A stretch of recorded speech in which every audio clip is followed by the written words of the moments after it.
Yes. हाय। तो अभी हम लोग लेक्चर नंबर 3 में हैं, चैप्टर नंबर 1 के। ठीक है, तो अभी तक हमने चैप्टर नंबर 1 का किक स्टार्ट कर दिया है। 3-4 हमने इंपॉर्टेंट क्वेश्चन पढ़े थे। हर लेक्चर की शुरुआत में मैं ट्राई कर रहा हूँ कि जो पिछले लेक्चर में हुआ हमको उसको रिवाइज करना है। ठीक है, पिछले लेक्चर के अंदर हमने दो बहुत इंपॉर्टेंट क्वेश्चन देखे थे। एक था स्कोप ऑफ ऑडिट और एक था aspects to be covered in audit. ठीक है, स्कोप ऑफ ऑडिट में हमने देखा था 5 पॉइंट और aspects to be covered in audit में हमने देखा था 11 पॉइंट। ठीक है, ये मेरी क्वेश्चन बैंक है ऑडिट चक्र की, और उसके अंदर क्वेश्चन नंबर 2 जो है, चैप्टर नंबर 1 का क्वेश्चन नंबर 2 जो है वो ये है, GST company a firm of chartered accountants has been appointed to audit the account of XYZ limited. ठीक है, the partner wanted to cover principal aspects while conducting its audit of financial statements, advise those principal aspects. तो aspects word आ गया, मतलब हमारे दिमाग में आ गया aspects to be covered in audit की बात कर रहा है, क्योंकि ये एज एन ऑडिटर अपॉइंट हुआ है। करेक्ट है, ये क्वेश्चन 18 की आरटीपी में आया था और फिर उसी एग्जाम में ये क्वेश्चन अपीयर हो गया। ठीक है, उस टाइम पे एमसीक्यू नहीं होते थे, तो इसके लिए ये क्वेश्चन पूछा जाना वाजिबी था। लेकिन अब एमसीक्यू है तो 6 मार्क के ऊपर क्वेश्चन पूछा नहीं जाएगा। इसके लिए आपको 6 पॉइंट या 7 पॉइंट याद रखना आपके लिए इनफ है। एक एक करके पॉइंट रिवाइज करते हैं फटाफट। पहला है an examination of the system of accounting and system of internal control. ये हमने पढ़ा था कि इस अकाउंटिंग सिस्टम और इंटरनल कंट्रोल का एग्जामिनेशन जो है ऑडिटर को करना है अपने ऑडिट के एस्पेक्ट में, ये बहुत बड़ा पॉइंट है। ठीक है, तो अकाउंटिंग सिस्टम और इंटरनल कंट्रोल इनका एग्जामिनेशन करना जरूरी है, ताकि ये जाना जा सके कि whether all the transactions for the business are properly recorded. Second एक जेनरिक पॉइंट था कि reviewing the system and procedures to find out whether they are adequate. System से प्रोसीजर्स को रिव्यू करना है ये देखने के लिए कि वो एडिक्वेट है या नहीं है। 2 पॉइंट ये हो गए। फिर एक अरिथमेटिकल एक्यूरेसी का पॉइंट था, checking the arithmetical accuracy of the books of accounts. ठीक है, फिर एक पॉइंट था एसेट्स का और एक पॉइंट था लाइबिलिटी का। ठीक है, verification of title value and existence of asset. ठीक है, जो कि ये वाला पॉइंट है। ठीक है, एंड वेरिफिकेशन ऑफ लाइबिलिटीज, जो कि ये वाला पॉइंट है। ठीक है, उसके बाद में क्या पॉइंट था, कैपिटल और रेवेन्यू नेचर की जो आइटम है उनको वेरीफाई करना है whether capital nature item are booked as capital and revenue nature items are booked as revenue. ठीक है, तो वो मैंने एक करवाया था आपको। उसके बाद में है verification of authenticity and validity of transactions. ठीक है, जो भी ट्रांजैक्शन एंटर हुए हैं उनकी ऑथेंटिसिटी और वैलिडिटी आपको वेरीफाई करना है। उसके बाद में 5th पॉइंट था ascertaining that a proper distinction has been made. Capital nature के आइटम में और रेवेन्यू नेचर के आइटम में प्रॉपर डिस्टिंक्शन किया गया। ठीक है, उसके बाद में था कि checking the results shown by profit and loss and to see whether the results shown are true and fair। जो रिजल्ट्स बताए गए हैं वो सही है या नहीं है, तो आप क्या चेक करना है, आपको प्रॉफिट एंड लॉस चेक करना है। ठीक है, सो इस तरीके से। और अगर कॉर्पोरेट बॉडी का अगर आप ऑडिट कर रहे हो तो आपको ये देखना है कि जो स्टैट्यूटरी रिक्वायरमेंट्स उस कंपनी को लगते हैं वो प्रॉपर्ली फॉलो हुए हैं या नहीं, वो प्रॉपर्ली कंप्लाई हुए हैं या नहीं हुए। ठीक है, तो aspects to be covered in audit के अंदर ये पॉइंट हमने सब पढ़े थे। करेक्ट है, ठीक है। नाउ उसके बाद में आता है आपका क्वेश्चन नंबर 29। इस बुक में क्वेश्चन नंबर 29 है हमारे पास में।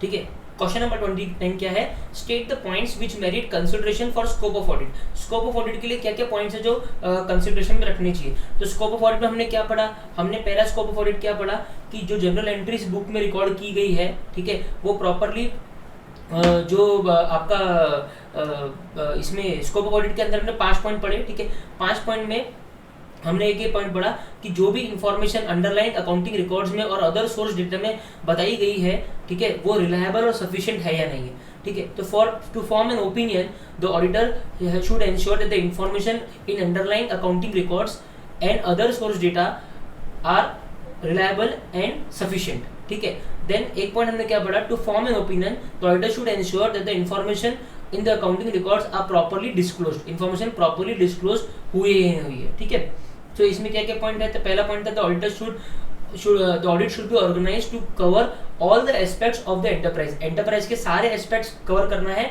ये ध्यान में रख के ऑडिट को ऑर्गेनाइज करना चाहिए। तो पहला पॉइंट हमने ऑर्गेनाइज पढ़ा था इसके अंदर। दूसरा पॉइंट हमने क्या पढ़ा था कि ओपिनियन बनाने के लिए ही should be reasonably satisfied as to whether the information content, ठीक है, in the accounting records is reliable and sufficient. ठीक है, उसके बाद में हमने पढ़ा कि जो भी इंफॉर्मेशन है वो प्रॉपर्ली डिस्क्लोज है या नहीं है।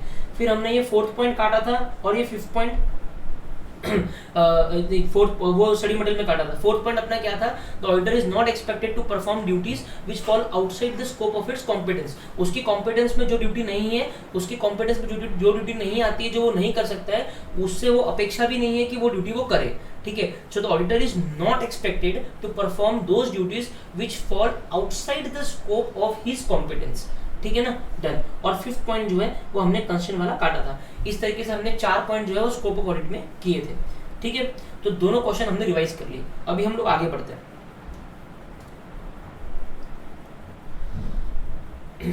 सो now we are at types of audit, ठीक है। टाइप्स ऑफ ऑडिट में क्या है, audit is not legally obligatory for all types of business organisations, ठीक है। सो अभी मैं आपको जस्ट इस टॉपिक को समझाने के लिए मैं आपको एक चीज बताता हूँ। मान लीजिए 2-3 तरीके के लोग हैं, ठीक है। पहला है एक किराना शॉप, पहला है एक किराना शॉप, ठीक है, किराना शॉप है। दूसरा है एक पार्टनरशिप फर्म, ठीक है। किराना शॉप एक प्रोप्राइटर शॉप है। नॉर्मली किराना शॉप जो होता है वो प्रोप्राइटर शॉप ही होता है, राइट। तो ये हो गया पार्टनरशिप। और एक है मेरा कंपनी, ठीक है, रिलायंस इंडस्ट्रीज लिमिटेड या टाटा मोटर्स लिमिटेड, ऐसा कोई भी कंपनी। ये 3 एंटिटी मान लो हमारे पास में है। ये तीनों जो एंटिटी है, ठीक है, इन तीनों का नेचर अलग है, इन तीनों का लीगल फॉर्म अलग है। लाइक कंपनी जो है इसका लीगल फॉर्म क्या है, ministry of corporate affairs, companies act 2013 से ये गवर्न होती है। पार्टनरशिप फर्म का लीगल फॉर्म क्या है, पार्टनरशिप एक्ट से ये गवर्न होता है। किराना शॉप प्रोप्राइटर शॉप का लीगल फॉर्म क्या है, इसका लीगल फॉर्म कुछ भी नहीं है, ठीक है। ये केवल इनकम टैक्स के दायरे में आता है अगर इसका टर्नओवर पर्टिकुलर लिमिट से ऊपर रहा तो, ठीक है। अभी हमारा जो पॉइंट नेक्स्ट पॉइंट है वो इनसे रिलेटेड है। इसके लिए मैंने आपको पहले ये 3 लोगों को आजू बाजू में रख के बता दिया, ठीक है। Now we will see audit is not legally obligatory for all types of business organisation. हर तरीके के बिजनेस ऑर्गेनाइजेशन के लिए ऑडिट लीगली मैंडेटरी नहीं होता। मतलब किराना दुकान वाले को ऑडिट करवाना है क्या, जरूरी नहीं है। पार्टनरशिप फर्म को ऑडिट करवाना है क्या, जरूरी नहीं है, ठीक है। कंपनी को ऑडिट करवाना क्या, जरूरी है, क्योंकि कंपनी को तो ऑडिट लगता ही है। ये आगे अपन कंपनी ऑडिट के चैप्टर में भी देखेंगे और आपने लॉ में भी ये चीज देख ली होंगी, ठीक है। तो so on this basis audits may be of 2 broad categories, that is audit required under law and voluntary audit। 2 तरह के ऑडिट हो सकते हैं। एक जो लॉ में बोला है कि तुमको करना है, जैसे कि कंपनीज एक्ट में बोला है कि जितनी भी कंपनी कंपनीज एक्ट में रजिस्टर्ड है उनको ऑडिट कराना जरूरी है, ठीक है। तो वो हो गया रिक्वायर्ड बाय लॉ। और वॉलंटरी ऑडिट में मतलब मान लो किराने की शॉप वाला है और उसको मान लो ऑडिट करवाना है, तो वो अपने स्व इच्छा से वॉलंटरीली ऑडिट करवा रहा है, उसको किसी ने जबरदस्ती नहीं करी ऑडिट करवाने के लिए, ठीक है। So audit required under law क्या होगा, the organisation which require audit under law are the following, ठीक है। जो ऑर्गेनाइजेशन को लॉ के हिसाब से ऑडिट करवाना है वो ये है, कौन, companies govern by companies act, मैंने पहले ही बोल दिया। बैंकिंग कंपनीज जिनको बैंकिंग रेगुलेशन एक्ट लगता है, ठीक है। और दूसरी स्टैट्यूटरी बॉडीज। और वॉलंटरी कैटेगरी में क्या है, in the voluntary category are the audits of accounts of proprietary concern. किसके, प्रोप्राइटरी कंसर्न, जैसे kirana shop, partnership firm, Hindu undivided family etcetera. In respect of such accounts there is no basic legal requirement of audit. इनके लिए कोई legal requirement audit का नहीं है, लेकिन voluntarily ये लोग ऑडिट करवा सकते हैं। अब सर ये लोग वॉलंटरी ऑडिट क्यों करवाएंगे, ये अभी नीचे जो पैराग्राफ है उसमें बताया उसने, ठीक है। Many of such enterprises as a matter of internal rules required audit, ठीक है। मतलब जो भी ऊपर है kirana shop, proprietor shop, proprietary concern, partnership firm है, ठीक है, और हिंदू अनडिवाइडेड फैमिली है, बहुत सारी आजकल ऐसा हो गया है कि इन लोग है ना खुद से ऑडिट करवाते हैं। क्यों करवाते हैं, बहुत सारे कारण है उसके। Some may be required to get their accounts audited on the directives of the government, ठीक है। किसी को गवर्नमेंट के डायरेक्टिव्स के हिसाब से ऑडिट करवाना जरूरी होता है। क्यों गवर्नमेंट के डायरेक्टिव्स के हिसाब से ऑडिट करवाना जरूरी होता है, मान लीजिए कोई पार्टनरशिप फर्म है जो स्टील के बिजनेस में है, जिसका स्टील का फैक्ट्री है, और गवर्नमेंट का वो गाइडलाइन है कि अगर किसी भी एंटिटी का स्टील का फैक्ट्री हो तो उसको ऑडिट करवाना कंपलसरी है। तो भले ही वो पार्टनरशिप फर्म कंपनीज एक्ट में रजिस्टर्ड नहीं है, क्योंकि वो कंपनी नहीं है, वो एक पार्टनरशिप फर्म है, लेकिन बिकॉज गवर्नमेंट का डायरेक्टिव है कि तुम स्टील के बिजनेस में हो, तुमको ऑडिट कराना जरूरी है, इसके लिए उसको ऑडिट करवाना पड़ेगा, ठीक है। तो अगर डायरेक्टिव ऑफ गवर्नमेंट है तो वो उनको शायद ऑडिट करवाना पड़ सकता है, ठीक है। अभी गवर्नमेंट क्या डायरेक्टिव्स किस चीज़ के लाते हैं? अब जैसे मान लीजिए गवर्नमेंट बोलती है कि मान लो कोई पिछड़ा इलाका है, जैसे कि मान लो एक शमशेरपुर करके एक जगह है, क्या है शमशेरपुर, शमशेरपुर में कोई डेवलपमेंट नहीं है। गवर्नमेंट ने क्या बोला कि एक काम करो, शमशेरपुर में जो भी स्टील प्लांट लगाएगा उसको 50% जो प्लांट लगाने का खर्चा है, 50% प्लांट लगाने का जो खर्चा है वो गवर्नमेंट देगी। कौन देगी? गवर्नमेंट देगी। तो गवर्नमेंट क्या दे रही है उनको? गवर्नमेंट दे रही है ग्रांट, ठीक है, ताकि शमशेरपुर का डेवलपमेंट हो। लेकिन ये ग्रांट लेने के लिए गवर्नमेंट ने बोला है कि तुम्हारा अकाउंट्स जो है वो मेरे को ऑडिटेड चाहिए, ठीक है। तो ये क्या हो गया? डायरेक्टिव, गवर्नमेंट का डायरेक्टिव हो गया। मैंडेटरी तो नहीं है, लेकिन अगर ग्रांट चाहिए तो तुमको ऑडिट करवाना पड़ेगा, ठीक है। चलो, but the important motive for getting accounts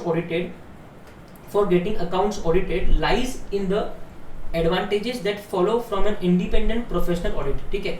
जो ऑडिट के एडवांटेजेस है ना वो बहुत ज़्यादा है, क्योंकि वो एक इंडिपेंडेंट प्रोफेशनल ऑडिट है, इंडिपेंडेंट प्रोफेशनल ऑडिट है वो, ठीक है। एक इंडिपेंडेंट ऑडिटर उसको ऑडिट करता है, इसके लिए ऑडिट करवाना कभी भी फायदेमंद ही होता है। This is perhaps the reason why large number of proprietary and partnership business firm get their accounts audited, ठीक है। इसी कारण से बहुत सारे प्रोप्राइटरशिप फर्म और पार्टनरशिप फर्म अपना जो अकाउंट्स है उसको ऑडिट करवा लेते हैं, ठीक है। As already stated, the auditor should get the scope of his duties and responsibilities defined by obtaining instruction in writing, ठीक है। अभी वो क्या बोल रहा है? वो सिंपल सा बोल रहा है। अभी हमने देख लिया कि भाई इसको तो मैंडेटरी है, कंपनी को तो मैंडेटरी है, ठीक है। उसके बाद में पार्टनरशिप फर्म और किराना शॉप जो है ये लोग वॉलंटरीली करा लेंगे, ठीक है, वॉलंटरीली कराएंगे। इनको जो भी चीज़ें, मान लो गवर्नमेंट का डायरेक्टिव है, इनको इंटरनली कराना है, मान लो खुद की एफिशिएंसी चेक करने के लिए ऑडिट करवाना है कि भाई कुछ गड़बड़ तो नहीं है, एक काम करते ऑडिट करवा लेते, ठीक है।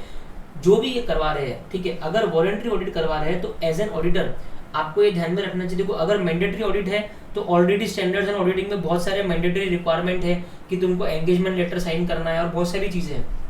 लेकिन अगर वॉलंटरी ऑडिट है तो कोई भी मैंडेटरी रूल उसको अप्लाई नहीं होता ना। इसके लिए उसने बोला कि एज एन ऑडिटर अगर आप कोई वॉलंटरी ऑडिट में इन्वॉल्व हो तो आप राइटिंग में पहले अपने सारे टर्म्स जो है वो फिक्स कर लो, राइटिंग में अपने सारे टर्म्स फिक्स कर लो, ठीक है, कि मैं कैसे काम करूंगा और कैसे काम नहीं करूंगा। बाद में कोई मिसकम्युनिकेशन नहीं होना चाहिए कि भाई हमने तुमको हायर किया था, तुमने कुछ काम ही नहीं किया, ठीक है। चलो, सो क्या बोल रहे हैं वो? Also, it is always a wise precaution to state in the report accompanying the financial statement of a proprietary or partnership firms or other similar organization that the nature of work carried out and explain the important features of the financial statements. वो बोलता है कि जब भी आप कोई proprietorship firm या partnership firm को ऑडिट कर रहे हो, ठीक है, क्योंकि ये वॉलंटरी ऑडिट है तो ये हर बार एक वाइज प्रिकॉशन है कि आप अपने ऑडिट रिपोर्ट में लिख दो कि आपने क्या काम किया है और फाइनेंशियल स्टेटमेंट्स की कुछ इंपॉर्टेंट फिगर्स हो गए, कुछ इंपॉर्टेंट फीचर्स हो गए, वो भी अपने ऑडिट रिपोर्ट में डाल दो, ठीक है। A special reference is necessary for non profit making institution. अब नॉन प्रॉफिट मेकिंग इंस्टीट्यूशंस कौन से होते हैं बच्चों? एक होता है हॉस्पिटल हो गया, कोई स्कूल हो गई, कोई एनजीओ हो गया, ठीक है। तो most of this have some internal rules to govern their affairs and generally a provision about the requirement of audit is inserted. Generally जो नॉन प्रॉफिट मेकिंग इंस्टीट्यूशन होते हैं ना, वहाँ पे ऑडिट कराना उनके बाईलॉज में लिखा होता है, उनके ऑर्गेनाइजेशन के मेमोरेंडम में लिखा होता है। क्यों? क्योंकि नॉन प्रॉफिट मेकिंग इंस्टीट्यूशन में अगर कोई फ्रॉड हो रहा है और कोई प्रॉफिट कमा रहा तो वो सही नहीं है ना। इसके लिए नॉन प्रॉफिट मेकिंग इंस्टीट्यूशन में तो ऑडिट करवाना उनके बाईलॉज में लिखा होता है कि भले ही मैंडेटरी रिक्वायरमेंट नहीं है लेकिन वॉलंटरीली हम लोग ऑडिट करवाएंगे। और उसमें बहुत सारे रूल्स रहते हैं कि इस तरीके से काम होना चाहिए, ये लोग ही ग्रांट दे पाएंगे, ये लोग ही पैसा ले पाएंगे, ताकि कहीं पे भी कोई भी फ्रॉड ना हो, कोई भी लीकेज ऑफ मनी ना हो। नॉन प्रॉफिट मेकिंग ऑर्गेनाइजेशन में बहुत बड़ा रिस्क रहता है, ठीक है। So activity in the nature of business is not all together ruled out, as club में sell drinks to the members and their guests, or a school may have endowed agriculture property to yield income. What makes them distinct is the absence of the question of division of profit. Any surplus which may arise can only be used for achieving the objects of the institution. ठीक है, तो basically जो भी ये non profit making organisation है, ऐसा नहीं है कि ये लोग बिजनेस नहीं करते। ये लोग बिजनेस नहीं करेंगे तो पैसा आएगा कहाँ से? क्योंकि वो पैसा उनको कोई अच्छे काम के लिए लगाना है।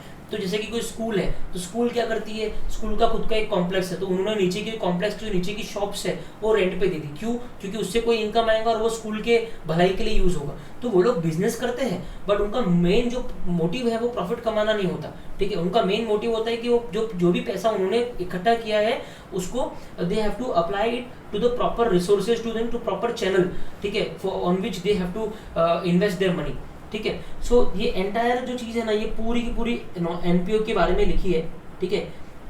और ये इतनी इंपॉर्टेंट नहीं है, इस पर कोई क्वेश्चन एग्जाम में आने वाला नहीं है, आपको 100% कोई क्वेश्चन एग्जाम में इस पर आने वाला नहीं है। और ये बहुत इजी है, इसको आप एक बार पढ़ लेना, ठीक है। इतने इतने पैराग्राफ को पढ़ लेना है, बहुत जेनरिक इन्फॉर्मेशन है। इन शॉर्ट यहाँ पे क्या बोला हुआ है, इन शॉर्ट ये बोला हुआ है कि दो तरीके के ऑडिट होते हैं, एक होता है वॉलंटरी ऑडिट, दूसरा होता है mandatory audit. Mandatory audit companies को होता है, voluntary audit basically partnership firm, proprietorship firm, Hindu undivided family, इन लोगों को वॉलंटरी कैटेगरी में आते हैं, इनको मैंडेटरी रिक्वायरमेंट नहीं है। लेकिन बहुत सारे जो वॉलंटरी कैटेगरी में लोग हैं they get their accounts audited, why? Because they have some government directives, some people may want loan. आजकल लोन लेने बैंक में जाओगे तो बैंक वाला बोलेगा मेरे को ऑडिटेड अकाउंट स्टेटमेंट चाहिए, उसके बिना लोन नहीं देगा। Hence many of them do voluntary audit, some of them do voluntary audit to know their efficiency, to improve themselves, to know what are their shortcomings, is there any internal control failure or something like that, ठीक है ना। So this is all about audit in voluntary category. It is not an important topic, it is just a generic topic, ठीक है। Now we'll move towards the next topic which is advantages of audit of a financial statements, ठीक है। Financial statements के audit करने के advantages क्या है, ये तो कोई भी तुमको पूछ सकता है, भैया मैं पहले चैप्टर में हूँ, ठीक है, पहले चैप्टर में हूँ, कोई आपको घर वाले पूछ ले आपको कि भाई आपके सीए इंटर के सिलेबस में ये ऑडिट का सब्जेक्ट क्यों है, ठीक है, क्या एडवांटेजेस क्या है ऑडिट करने के, मेरे को बताना जरा ऑडिट करने के एडवांटेजेस क्या है। अपन एक शॉर्ट में जस्ट डिस्कस करते हैं यहाँ पे, ठीक है, हम लोग उस टॉपिक पे फिर से जाएंगे, ठीक है। एडवांटेजेस में पहले अपने को अपना दिमाग लगाना चाहिए कि ऑडिट करने के एडवांटेजेस होंगे क्या, कि सर हम पढ़ेंगे बाद में, लेकिन पहले सोचेंगे कि अगर एग्जाम में हम बिना पढ़े गए तो हम क्या क्या एडवांटेजेस लिख सकते हैं। एक रैंडमली जैसे अपने को गैस मारना है कि क्या क्या एडवांटेजेस हो सकते हैं। तो पहला क्या एडवांटेजेस होगा, एडवांटेज ये होगा कि जो कंपनी का जो इंटरनल कंट्रोल है, मैंने आपको पिछले लेक्चर में बताया था इंटरनल कंट्रोल क्या होता है। तो पहला क्या होगा कि जो इंटरनल कंट्रोल है उसको हम लोग चेक कर पाएंगे कि ये बराबर काम कर रहे हैं कि नहीं कर रहे, राइट। दूसरा एडवांटेजेस क्या है कि कोई भी इनएफिशिएंसी है तो वो हाईलाइट हो जाएंगी और उसको टाइमली इंप्रूव कर सकते हैं अपन, ठीक है। तीसरा क्या है कि जो भी कंपनी के एम्प्लॉइज हैं उनको मालूम रहेगा कि ऑडिट होने वाला है, और ऑडिट के अंदर अगर कुछ ऐसा निकला जो हमने गलत किया तो हमको उसका पेनल्टी मिलेगा, इसलिए एम्प्लॉइज भी थोड़े विजिलेंट रहेंगे काम करने के लिए। तो एम्प्लॉय विजिलेंस यहाँ पे एक पॉइंट यहाँ पे आ जाता है, ठीक है। फिर फाइनेंशियल रिपोर्टिंग जो है वो एक्यूरेट हो सकती है ना, फाइनेंशियल रिपोर्टिंग की एक्यूरेसी भी बढ़ सकती है। तो ऐसे बहुत तरह तरह के प्रॉफिट, तरह तरह के एडवांटेजेस ऑडिट करने के होते हैं, ठीक है। Now let us see the chief utility of audit lies in reliable financial statements on the basis of which the state of affairs may be easy to understand. Apart from the obvious utility, there are other advantages of audit. Some or all of these are considerable value even to those enterprise and organization where audit is not compulsory. वो क्या बोलता है कि advantages तो बहुत है, और ये एडवांटेजेस उन लोगों के लिए भी बहुत फायदेमंद है जिन लोगों को मैंडेटरी ऑडिट कराना नहीं है, तो वॉलंटरीली भी वो लोग ऑडिट करवा सकते हैं इन एडवांटेजेस के कारण, ठीक है।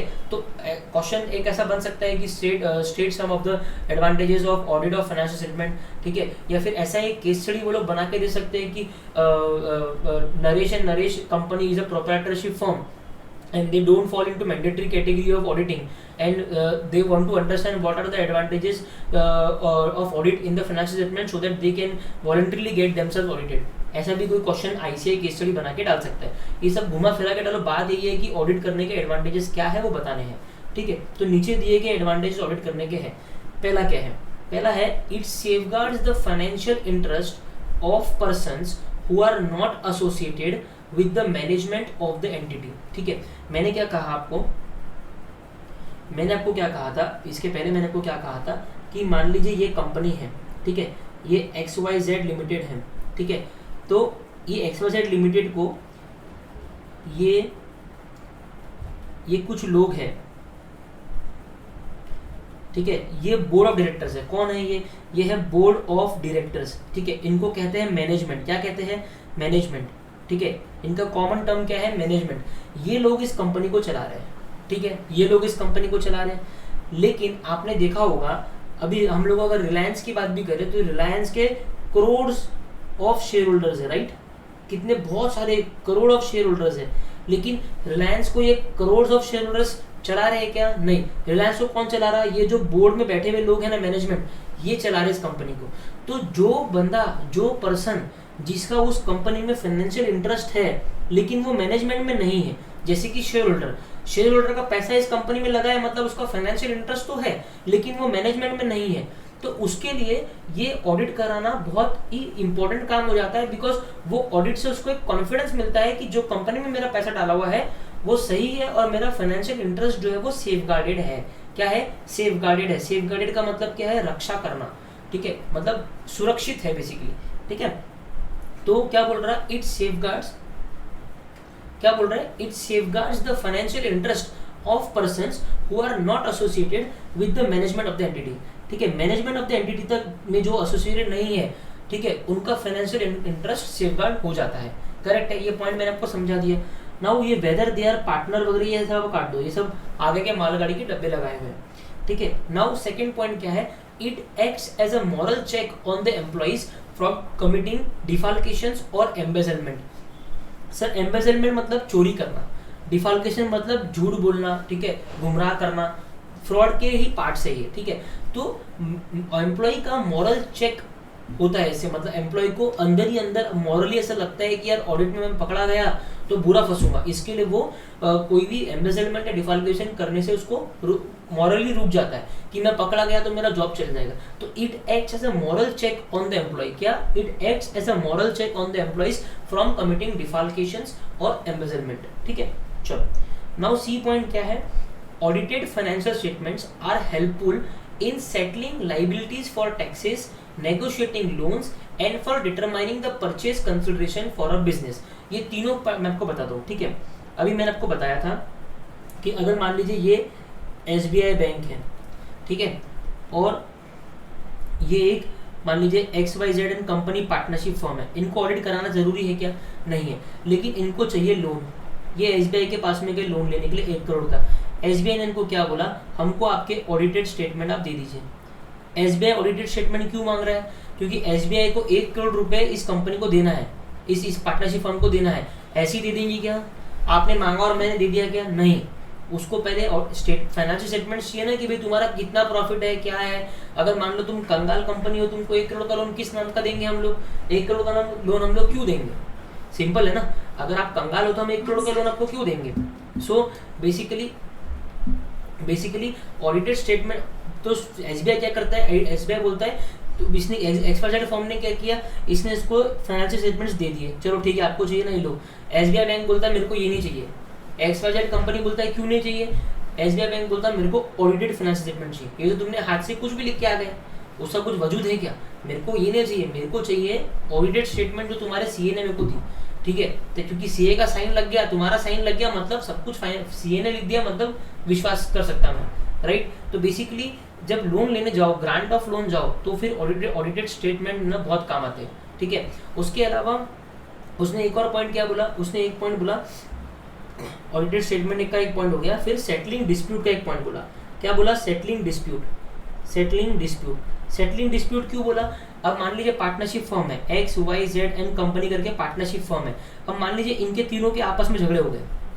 अब ये तीनों बोलते हैं कि भाई हमको पार्टनरशिप हम खत्म करना है, हमको पैसा वापस चाहिए। तो इस केसेस में जो अगर ऑडिटेड फाइनेंशियल स्टेटमेंट हो तो कोई डिस्प्यूटिंग रहेगा, क्योंकि CA ने सर्टिफाई कर दिया कि तुम्हारे स्टेटमेंट यही है, तुम्हारा सबका मिला के प्रॉफिट 10 लाख रुपए है, 10 लाख को 3 पार्ट में बांट दो, खत्म। करेक्ट ना? तो जो भी डिस्प्यूट है उसको सेटलिंग करने के लिए भी ऑडिट जो है वो काम आता है, ठीक है। सो क्या पॉइंट था ये? Audited financial statements are helpful in settling liability for taxes, ठीक है। टैक्सेस की लायबिलिटी क्यों सेटल करने के काम आता? क्योंकि अब मान लीजिए डायरेक्ट टैक्सेस का कोई नोटिस आ गया, ठीक है, कि भाई आपने इतना टैक्स नहीं भरा। अगर ऑडिटेड फाइनेंशियल स्टेटमेंट है तो आप प्रूव कर सकते हैं ना कि हमने टैक्स भरा, तो देखो हमारा ऑडिटेड स्टेटमेंट ये है, करेक्ट है। तो audited financial statements are helpful in settling liabilities for किसकी liability? For taxes, for negotiating loans and for determining the purchase consideration for a business, ठीक है। बिजनेस के लिए परचेज कंसिडरेशन डिटरमाइन करने के लिए भी ऑडिटेड फाइनेंशियल स्टेटमेंट्स काम आते हैं। अब सर ये परचेज कंसिडरेशन क्या हो गया? परचेज कंसिडरेशन मतलब क्या कि मान लीजिए कोई एक बिजनेस है, ठीक है, एक कोई बिजनेस है, ठीक है, उस वो आज तक मिस्टर ए चला रहे थे, लेकिन मिस्टर ए को ये बिजनेस बेचना है और वो खरीदना है मिस्टर बी को, तो मिस्टर बी को इस बिजनेस की प्रॉपर वैल्यू मालूम रहनी चाहिए ना, ठीक है, तो इसको बोलते हैं परचेज कंसिडरेशन कि ये बिजनेस परचेज करने के लिए कितना consideration mister B mister A को देने वाले हैं, ठीक है। तो परचेज कंसिडरेशन डिटरमाइन करने के लिए भी ऑडिटेड स्टेटमेंट काम आता है, क्योंकि इस पे एक विश्वास रहता है, एक भरोसा रहता है, ठीक है। क्लियर पॉइंट, बहुत सिंपल सा पॉइंट था। नाउ फोर्थ पॉइंट क्या है, these are also useful for settling trade disputes, ठीक है, फॉर हायर वेजेस और bonus as well as claims in respect of damage. अभी ये जो क्लेम्स है ना, ये आप काट दीजिए, ठीक है, ये पॉइंट बहुत सिंपल है। अब मान लीजिए कोई ट्रेड डिस्प्यूट चालू है, होता ना कि जो कोई फैक्ट्री है उसके वर्कर्स ने हड़ताल कर दी, आंदोलन पे आ गए, बोलो कि हमारी वेज बढ़ाओ, हमारे जो पगार है वो बढ़ाओ, हम we want high bonus, we want high wages, ठीक है। This kind of disputes, this kind of trade disputes can be settled by audited financial statements, because audited financial statements के जरिए मैनेजमेंट ये प्रूव कर सकता है कि देखो हमारा प्रॉफिट स्टैग्नेंट है, हमारा प्रॉफिट 4 साल में नहीं बढ़ा, तो हम आपके वेजेस क्यों बढ़ा, ठीक है, या जो भी डिस्प्यूट है। तो basically settling trade disputes is a very important word, ठीक है, settling trade disputes for higher wages and for bonus, उसके लिए भी ये यूजफुल रहता है। फिफ्थ पॉइंट क्या है, an audit can also help in the detection of wastages and losses to show the different way by which these might be checked, specially those. Now इसका बहुत सिंपल सा पॉइंट है ये कि audit can also help in the detection of wastages and losses, ठीक है।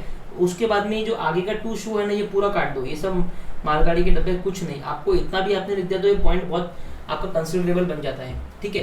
तो किस चीज़ के लिए ऑडिट काम आता है कि भाई वेस्टेजेस और लॉसेज अगर कहीं हो रहे हैं तो ऑडिट के कारण वो डिटेक्ट हो जाते हैं। सिंपल है ना पॉइंट, कि अगर मान लीजिए ऑडिट आप कर रहे हो और आप देख रहे हो कि कोई चीज़ कंपनी में अगर हम लोग 10 लाख की खरीद सकते हैं तो कंपनी उसको 15 लाख की खरीद रही है, क्योंकि कंपनी टेंडरिंग कर ही नहीं रही, कंपनी रिश्तेदारों के हिसाब से एम्प्लॉय जो है अपने रिश्तेदारों से खरीद ले रहे हैं। सिंपल ना, नहीं समझा, चलो मैं बताता हूँ, कोई प्रॉब्लम नहीं है। देखो सिंपल है, मान लीजिए कंपनी को रॉ मटेरियल खरीदना है, रॉ मटेरियल खरीदना है।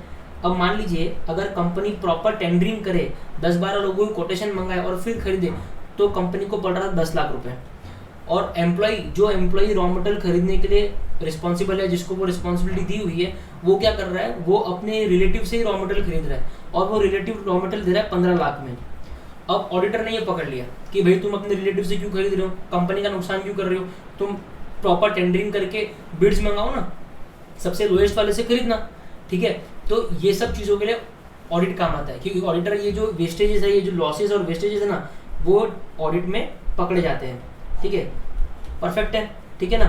तो audit can also help in detection of wastages and losses को डिटेक्ट करने में भी ऑडिट हेल्प करता है, ठीक है। चलो छठवां पॉइंट क्या है, audit ascertains whether the necessary books of accounts and allied records have been properly kept. Audit करने के दौरान ऑडिटर ये भी असर्टन करता है कि प्रॉपर बुक्स ऑफ अकाउंट्स जो रिक्वायर्ड थी, प्रॉपर रिकॉर्ड्स जो है वो सही तरीके से रखे गए कि नहीं रखे गए, या मालूम पड़ा कि आज 2022-23 चालू है और 2020-21 के डॉक्यूमेंट पूरे खत्म हो गए, घूम गए, ठीक है। तो ये सब चीज़ों के लिए भी ऑडिट काम आता है, ठीक है ना, राइट। उसके बाद में नेक्स्ट पॉइंट क्या है, as an appraisal function audit reviews the existence and operations of various controls in the organisation, ठीक है। जितने भी इंटरनल कंट्रोल ऑर्गेनाइजेशन में है, ठीक है, ऑडिट उनका एग्जिस्टेंस चेक करता है और उनका ऑपरेशन चेक करता है। जैसे मैंने बताया इंटरनल कंट्रोल के बारे में, बस उसी की बात कर रहा है, ठीक है।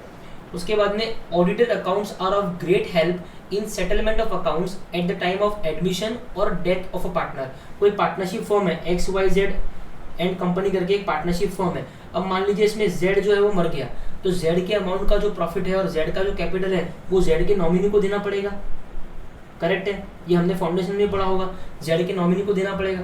तो ये जो ऑडिटेड अकाउंट्स है ना, इसके कारण ये कैलकुलेशन बहुत ईजी है कि Z के हिस्से का अमाउंट कितना है, नहीं तो फिर क्या है, झगड़े रहते थे कि Z का इतना अमाउंट है ही नहीं। अगर ऑडिटेड अकाउंट्स है तो बहुत ईजी है। उसी तरीके से कोई नया पार्टनर अगर एंटर करना है तो भी ऑडिटेड अकाउंट्स बहुत काम आते हैं कि आज की डेट में हमारी कंपनी का इतना प्रॉफिट है, इतनी बैलेंस शीट है, तो तुमको इतना अमाउंट एज अ कैपिटल लेके आना पड़ेगा अगर आपको पार्टनरशिप फॉर्म में आना है तो, ठीक है। तो ऑडिटेड अकाउंट्स जो है बहुत काम आते हैं। उसके बाद में लास्ट पॉइंट है, गवर्नमेंट में required audited and certified financial statements before it gives assistance or issue a license for a particular trade. Government आजकल ये बहुत कॉमन हो गया कि गवर्नमेंट बोलती है कि हमको ऑडिटेड फाइनेंशियल स्टेटमेंट्स चाहिए, अगर आपको हमसे कोई भी असिस्टेंस चाहिए, हमसे आपको कोई भी ग्रांट चाहिए, ठीक है, हमसे आपको कोई भी लाइसेंस चाहिए, तो हमको audited and certified financial statements दिखा दीजिए, ठीक है। सो एडवांटेजेस ऑफ ऑडिट क्या है अपने को वो देखना है, ठीक है। अभी ये पॉइंट अपने पूरा पढ़ लिए। Now let us summarise advantages of audit अपने कितने कितने देखें। इसको आपको स्टिक नोट पे लिखने का रिक्वायरमेंट नहीं है, क्योंकि ऑलरेडी स्टडी मटेरियल में इंस्टीट्यूट ने हमको एक बहुत अच्छा डायग्राम बना के दिया है। ये अभी आप रफ पेज भी लिख लो, जस्ट आपको मेरे साथ में बिना देख लेना, ताकि आपको अभी हाथों हाथ वो लर्न हो जाए, ठीक है। सो एडवांटेजेस ऑफ ऑडिट, ठीक है। क्या क्या एडवांटेजेस ऑडिट के? एक एडवांटेजेस हमने क्या देखा कि it is very useful in settling trade dispute, ठीक है, फॉर हायर वेजेस। ये बहुत सिंपल सा पॉइंट था, ठीक है। इसके बाद में हमने एक पॉइंट क्या पढ़ा, ठीक है, audit is useful in identification of wastage and losses. बच्चों एक बात ध्यान में रखना, आप है ना खुद से भी लिख सकते हैं, आप लेक्चर पॉज करके खुद से रिमेंबर करके भी लिस्ट लिख सकते हैं, वो ज़्यादा बेटर रहेगा, ठीक है। ये आपको हाथों हाथ लर्न हो जाएगा। तो ये एक एडवांटेज है, ठीक है। फिर एक और एडवांटेज क्या है, एक हमने पार्टनरशिप फर्म का पढ़ा था। In case of partnership firm, ठीक है, admission and death of partner, useful in case of admission and death of partner. एक पॉइंट ये पढ़ लिया हमने, ठीक है। उसके बाद में हमने क्या पॉइंट पढ़ा, appraisal of internal control during audit. Internal controls appraisal, auditor will conduct an appraisal of internal control in regards to the existence and operations of the internal control. So मैं शॉर्ट में इसको लिख रहा हूँ appraisal मतलब check करना, appraisal of internal controls. 4 point अपने यहाँ पे आ गए, ठीक है। 4 एडवांटेजेस तो हमने लिख दिए। और एडवांटेजेस क्या है, ऑडिट करने के? ऑडिट करने का एक एडवांटेज ये है, गवर्नमेंट वाला एक एडवांटेज था, ठीक है। Government may require audited and certified financial statement, ठीक है। 6वां पॉइंट क्या है, और एक पॉइंट क्या लिखे हमने, it acts as safeguard to the persons, safeguard to the financial interest of those person who are not in the management, ठीक है। 7वां पॉइंट, 6 पॉइंट हमने रिकलेक्ट कर लिया एडवांटेजेस का। और क्या पॉइंट थे एडवांटेजेस के अंदर, एडवांटेजेस ऑफ ऑडिट में और क्या पॉइंट थे, और क्या क्या एडवांटेज ऑडिट करने से होते हैं हमको, और क्या क्या पॉइंट एडवांटेज होता है हमको ऑडिट करने से। It acts as moral check on employees, ठीक है। 7 पॉइंट अपन ने देख लिए, कुल मिला के 10 या 11 पॉइंट थे। 4 पॉइंट अभी भी बाकी है, मॉरल चेक ऑन एम्प्लॉइज। फिर और क्या है, एक पॉइंट ये भी था, it proves to be helpful in settling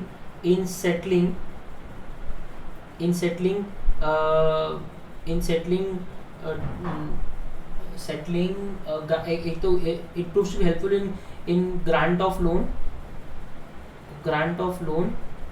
and settling of liabilities, settling of tax liability, ये एक पॉइंट था। चलो 8 पॉइंट अपन ने देख लिए, काफ़ी ज़्यादा पॉइंट अपन ने रिकलेक्ट कर लिए, ठीक है। बचे हुए आप पॉइंट एक बार इसमें देख लेना, ठीक है। नाउ ये इलस्ट्रेशन आप पढ़ लेना, ठीक है। ऊपर का जो पढ़ा है उसी में से अपना अगला पॉइंट आएगा, इनहेरेंट लिमिटेशंस ऑफ ऑडिट के इनहेरेंट लिमिटेशंस क्या क्या है, ठीक है। लिमिटेशंस ऑफ ऑडिट, क्या इनहेरेंट लिमिटेशंस ऑफ ऑडिट, अभी inherent limitations of audit, inherent limitation का मतलब क्या होता है पहले वो देखते हैं, ठीक है। लिमिटेशन का मतलब क्या हुआ, लिमिटेशन का मतलब क्या हुआ, कोई भी चीज करने का लिमिटेशन, लिमिटेशन का मतलब ये हुआ कि इसे मान लो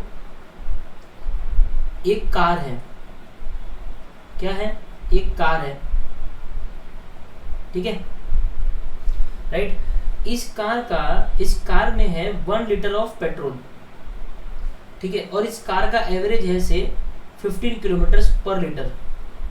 तो इस कार का एक लिमिटेशन क्या है कि this car can not go far from 15 kilometres, 15 kilometre से ज्यादा आगे ये गाड़ी नहीं जा सकती। This is the limitation of this car, ठीक है। नाउ से अनदर एग्जाम्पल, ठीक है, this car has a petrol टंकी, ठीक है, फिलिंग कैपेसिटी ऑफ से 20 लीटर्स, कितना, 20 लीटर्स। सो 20 लीटर्स इंटू 15 किलोमीटर प्रति लीटर का एवरेज, ठीक है, so it's 300 kilometre. So this car now has an inherent limitation that this car cannot go in any circumstances more than 300 kilometers from the current location, correct है। Inherent limitation मतलब कि उस car की, मतलब कोई भी चीज में नेचुरली अंदर से एक इनहेरेंट लिमिटेशन है, एक इनहेरेंट चीज मतलब कि पैदा होने के साथ उसके साथ में, अभी कोई मान लो हैंडीकैप है तो पैदा होने के साथ वो एक उसका इनहेरेंट लिमिटेशन है, ठीक है। तो that is natural, inherent means अंदरूनी, जन्म से आई हुई चीज। इस कार, जैसी ये कार बनी वैसी उसका एक इनहेरेंट लिमिटेशन क्या हो गया कि एक फिलिंग में ये केवल 20 लीटर ही पेट्रोल भर सकती है। मान लीजिए दुनिया में कोई पेट्रोल पंप ही नहीं है तो 300 किलोमीटर ज्यादा ये कार चल ही नहीं सकती, करेक्ट है ना। सो इनहेरेंट लिमिटेशन का मतलब ये होता है। सो ऑडिट करने की हमने एडवांटेजेस तो देख लिए बच्चों, देखिए ना एडवांटेजेस, बहुत अच्छे से देख लिए। नाउ एडवांटेजेस देखने के बाद हमको उसके डिसएडवांटेजेस भी देखने पड़ेंगे ना, नहीं तो क्या, हर चीज के दो पहलू होते हैं, कोई भी चीज एकदम सही नहीं होती ना। तो इसमें एक प्रॉब्लम ये है कि ऑडिट के अंदर कुछ इनहेरेंट लिमिटेशंस भी है, कुछ इनहेरेंट लिमिटेशंस भी है, वो भी हमको देखना पड़ेगा क्या है, ठीक है। सो अभी इनहेरेंट लिमिटेशंस क्या है, ये पैराग्राफ इग्नोर कर दो आप, ऊपर वाला कुछ नहीं है, डायरेक्टली इनहेरेंट लिमिटेशंस पे जाएंगे। पहला क्या है, the nature of the financial reporting. Financial reporting का nature in itself is an inherent limitation for audit. कैसे? The preparation of the financial statements involves judgment by the management in applying the requirements of the entity's applicable financial reporting framework. ठीक है, मैंने आपको पहले ही बताया है कि financial reporting मतलब क्या है सर? फाइनेंशियल रिपोर्टिंग मतलब क्या? फाइनेंशियल रिपोर्टिंग मतलब बैलेंस शीट, पीएनएल, ऐसे पूरे फाइनेंशियल स्टेटमेंट्स प्रिपेयर करना, उसी को कहते हैं फाइनेंशियल रिपोर्टिंग। कौन करता है फाइनेंशियल रिपोर्टिंग? फाइनेंशियल रिपोर्टिंग करता है कंपनी का मैनेजमेंट। कौन करता है? कंपनी का मैनेजमेंट, ठीक है ना। तो फाइनेंशियल रिपोर्टिंग करते वक्त, मतलब फाइनेंशियल स्टेटमेंट्स बनाते वक्त मैनेजमेंट बहुत सारे जजमेंट करता है।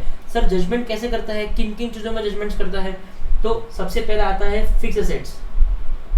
फिक्स एसेट्स में हमने देखा, अकाउंटिंग स्टैंडर्ड में हमने देखा, प्रॉपर्टी प्लांट एंड इक्विपमेंट के अकाउंटिंग स्टैंडर्ड में हमने देखा कि फिक्स एसेट्स के केस में उनको नंबर ऑफ ईयर्स जज करना पड़ता है कि ये एसेट कितने साल, इसका लाइफ ऑफ द एसेट कितने साल का रहेगा, करेक्ट है। फिर हमने एएस हमारा जो 29 है, ठीक है, प्रोविजंस कंटीजेंट लायबिलिटीज वाला जो एएस है, उसमें हमने देखा कि एक जजमेंट क्या इन्वॉल्व है। एक जजमेंट ये इन्वॉल्व है कि कौन सी चीज को हम लोग कंटीजेंट लायबिलिटी में ट्रीट करेंगे और कौन सी चीज को हम लोग प्रोविजन में ट्रीट करेंगे। ये भी एक जजमेंट है जो मैनेजमेंट करता है, क्योंकि अगर प्रोबेबिलिटी 50% से ज्यादा है, ठीक है, तो फिर उसको प्रोविजन बनाना पड़ेगा, ठीक है। तो ऐसा ही फाइनेंशियल रिपोर्टिंग के समय, फाइनेंशियल स्टेटमेंट्स बनाते समय बहुत सारे जजमेंट्स मैनेजमेंट को अप्लाई करने पड़ते हैं इन accordance with applicable financial reporting framework. और मैंने पहले लेक्चर में बताया था कि एप्लीकेबल फाइनेंशियल रिपोर्टिंग फ्रेमवर्क क्या है, accounting standard as well as schedule 3, ऐसे ये सारे जितने भी स्टैट्यूटरी चीजें हैं, ये लोग इनको मिला के कहा जाता है एप्लीकेबल फाइनेंशियल रिपोर्टिंग फ्रेमवर्क। तो जहाँ पे जजमेंट इन्वॉल्व है, ठीक है, वहाँ पे अगर मान लीजिए मैनेजमेंट ने, मान लीजिए किसी फिक्स एसेट का जो लाइफ है, ठीक है, वो मैनेजमेंट ने 10 साल एस्टिमेट किया। कितने साल एस्टिमेट किया? 10 साल एस्टिमेट किया, ठीक है। लेकिन जो ऑडिटर है, ऑडिटर के हिसाब से इसका लाइफ 15 ईयर्स रहना चाहिए। कितना रहना चाहिए? 15 ईयर्स रहना चाहिए। बट अभी इशू क्या है, ऑडिटर ये नहीं बोल सकता कि मैनेजमेंट ने गलत किया। क्यों? क्योंकि मैनेजमेंट क्या बोलेगा कि मैंने तो मेरा जजमेंट लगाया। अरे भाई मेरे हिसाब से 10 साल है, तेरे हिसाब से 15 साल है, मेरी क्या गलती है उसके अंदर? मैं कोई फिक्स्ड रूल तो दिया हुआ नहीं है अकाउंटिंग स्टैंडर्ड में, हमने हमारा जजमेंट यूज किया, हमने इस बेसिस पे हमारा जजमेंट यूज किया, तुमने इस बेसिस पे 15 साल बोला, तो हम दोनों राइट है। तो यही एक सबसे बड़ा प्रॉब्लम ऑडिटर के सामने आता है कि जहाँ पे जजमेंट इन्वॉल्व है वहाँ ऑडिटर ये नहीं बोल सकता कि मैनेजमेंट गलत है, एंड देन वहाँ पे ऑडिट का इफेक्टिवनेस कम हो जाता है। ठीक है, बहुत सिंपल सा पॉइंट है। So the preparation of the financial statements बनाते समय management the preparation of the financial statements involves judgment by management in applying the requirements of the entity's applicable financial reporting framework. Applicable financial reporting framework की requirements को apply करते समय बहुत सारे judgement management बनाता है। ठीक है, to the facts and circumstances of the entity. ठीक है, in addition many financial statements items involve subjective decisions, ठीक है, और असेसमेंट और अ डिग्री ऑफ अनसर्टेनिटी। ना ये टू द फैक्ट से लेके आपको आगे तक पूरा काट देना है, आपको इस पॉइंट को यही तक रखना है। ठीक है, यहाँ तक ये पॉइंट एकदम बढ़िया है। ठीक है ना, तो इसको हम लोग सिर्फ यही तक लिखेंगे। देखो मैं फिर से बोल रहा हूँ, मैं आप लोगों के लिए स्टडी मटेरियल ईजी करके दे रहा हूँ। ठीक है, मैं चाहता हूँ कि कोई ऑथर की बुक से हम लोग ना पढ़े, हम लोग टेक्निकल लैंग्वेज पढ़े, पूरा कंटेंट पढ़े। इसी के लिए मैं आपको ये पूरा पढ़ा रहा हूँ। लेकिन कहीं कहीं पे जो पॉइंट्स है वो अननेसेसरी स्ट्रेच्ड है, उतना लिखने का रिक्वायरमेंट नहीं है, क्योंकि अगर आप इतना भी लिखोगे तो आपने कोर क्रक्स जो है पॉइंट का वो लिख दिया, तो आपको यहाँ पे मार्क्स मिल जाएगा। ठीक है, हमको 5 आउट ऑफ 5 नहीं चाहिए, हमको 5 आउट ऑफ 4 भी मिला चलेगा। ठीक है, लेकिन 5 आउट ऑफ 5 जाने के चक्कर में 5 आउट ऑफ 1 नहीं मिलना चाहिए। ठीक है, तो पहला पॉइंट क्या हो गया, the nature of the financial reporting. Now second point क्या है, the nature of audit procedure. Audit procedure का जो नेचर है वो भी अपने आप में एक इनहेरेंट लिमिटेशन है। ठीक है, there are practical and legal limitations on the auditor's ability to obtain audit evidence. ठीक है, अभी देखो मैं आपको बताता हूँ एक पॉइंट।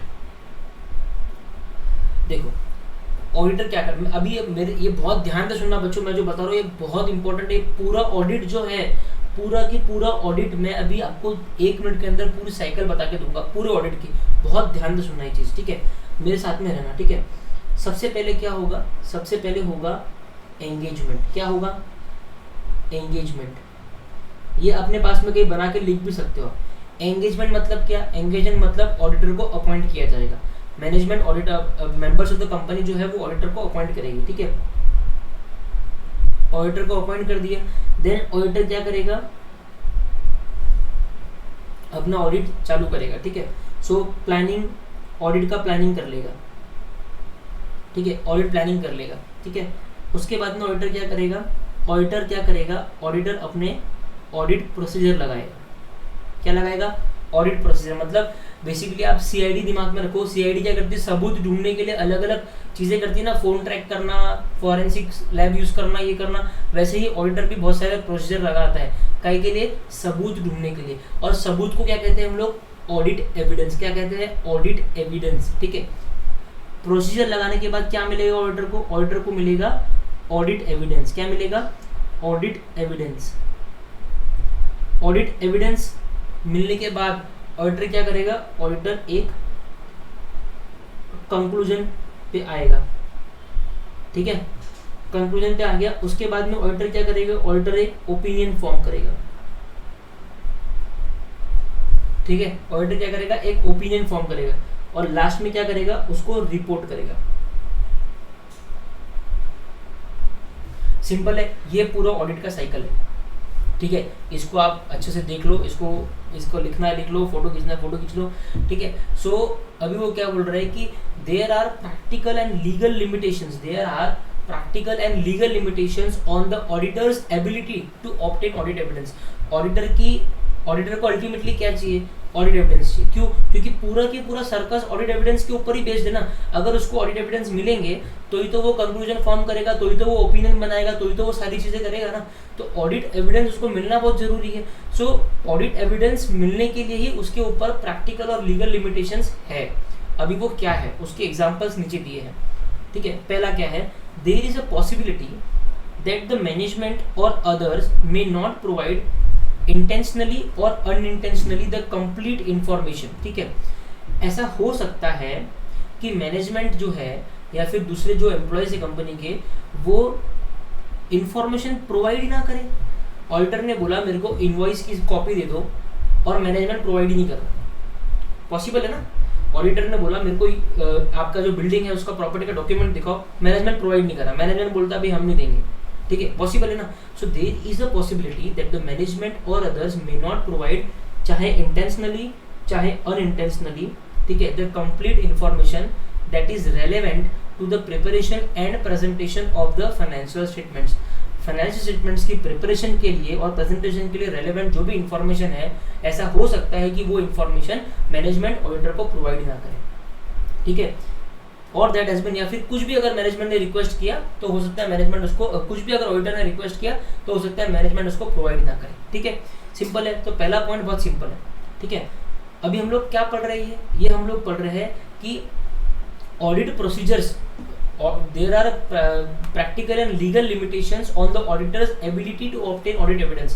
तो इसका क्वेश्चन डेफिनेटली आ सकता है कि state some of the examples, ठीक है, which shows practical and legal limitations on the auditor's ability to obtain audit evidence। Auditor की एबिलिटी, ऑडिट एविडेंस लेने की जो एबिलिटी है उस पर क्या लिमिटेशंस है, उसके कुछ एग्जांपल बताइए। ठीक है, बहुत सिंपल सा क्वेश्चन है। तो पहला तो हमने बोल दिया कि ऐसा हो सकता है कि मैनेजर मना कर दे। ठीक है, उसके बाद हमने बोला कि फ्रॉड में involve sophisticated and carefully organised schemes, ठीक है, डिजाइन्ड टू कंसील इट। ठीक है, फ्रॉड में ऐसा हो सकता है कि sophisticated and carefully organised schemes हो, ठीक है, जो बनाई इसके लिए हो ताकि वो फ्रॉड जो है वो छुपा रहे। अब मान लीजिए मैनेजमेंट है कंपनी का, फ्रॉड के अंदर टॉप मैनेजमेंट ही इन्वॉल्व है। सत्यम का जो केस था वो इतने सालों तक क्यों छुपा था, क्योंकि उसके अंदर टॉप मैनेजमेंट इन्वॉल्व था, राइट। तो फ्रॉड में इन्वॉल्व सोफिस्टिकेटेड मतलब जिसमें बहुत सारे बड़े बड़े लोग इन्वॉल्व हो, तो फ्रॉड में involve sophisticated and carefully organised schemes, एकदम ध्यान से पूरा केयरफुली बहुत सोफिस्टिकेटेड तरीके से फ्रॉड की स्कीम्स बनाई जा सकती है ताकि वो फ्रॉड छुपा रहे।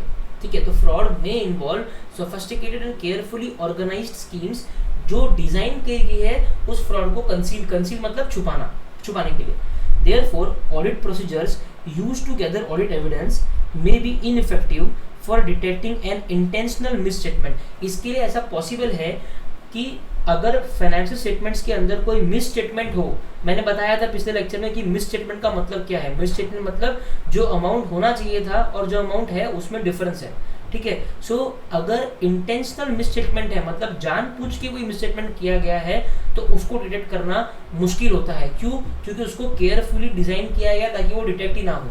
ठीक है, so therefore audit procedure used to gather audit evidence may be ineffective for detecting an intentional misstatement that involves for example collusion to falsify documentations which may not. अभी देखो यहाँ से ना दैट इन्वॉल्व्स से आप काट दो यहाँ तक। ठीक है, उसके बाद में क्या बोलोगे, the auditor is neither trained nor expected to be an expert in the authentication of document. ठीक है, document